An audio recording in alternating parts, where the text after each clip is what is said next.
మా అమ్మని తీసుకొచ్చినాం గుడ్ల సుషి పేషెంట్ ఆమెకు ట్రీట్మెంట్ కాలు ఇన్ఫెక్షన్ అయిందని తీసుకొచ్చినాం. డయాలసిస్ చేయాలి, కిడ్నీ ప్రాబ్లం ఉందని చెప్పి డయాలసిస్ చేసింది. చేసిన తర్వాత 2 రోజులు మంచిగానే ఉంది. తర్వాత ఇంటికి వెళ్దాం అనుకుంటున్నాం. స్కానింగ్ ఇప్పుడే వెంటనే వేస్తే ఏమవుతుందో, ఆమె ట్రీట్మెంట్ తట్టుకుంటుందో తట్టుకోదో అని 2 రోజులు ఆలోచించి వద్దన్న తర్వాత మళ్ళీ తర్వాత సార్ వాళ్ళు చేయించుకోండి బాగానే ఉంటుంది అని చెప్పి రేట్ మాట్లాడుకొని చేయించుకున్నామా అంటే మళ్ళీ ఆలోచించుకొని చెప్తా వాళ్ళేంటి మేము ఆలోచించుకొని చేయమని బాగుంటది అనే కదా చేయమనేది. ఇట్లా చేస్తారని చేస్తుంది. ఆపరేషన్ చేయడం బ్లడ్ ప్యాకెట్ కావాలన్నారు. బ్లడ్ ఎక్కించిన తర్వాత తీసుకుపోయి బాగానే చేసిన తర్వాత బయటికి తీసుకొచ్చిండు. ఐసీయూకి తీసుకుపోతానమన్నారు. ఆమె మాట్లాడింది బాగానే ఉంది, ఏం లేదని అన్నారు.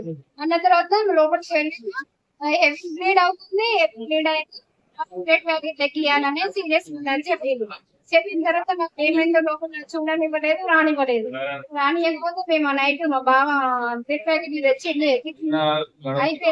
అయిపోయిన తర్వాత తెల్లారి పొద్దున ఆల్రెడీ ఆమె మొన్న నైట్ చనిపోయినట్టుంది తెలియదు మాకు.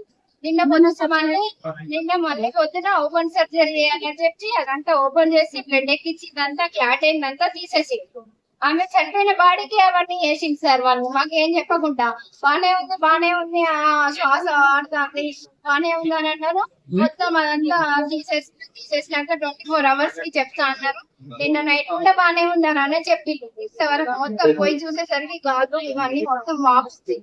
రెండు మొత్తం ఎక్కట్లేదు. మీరు డబ్బులు 1,50,000 కట్టి 2,50,000 మరి మీరు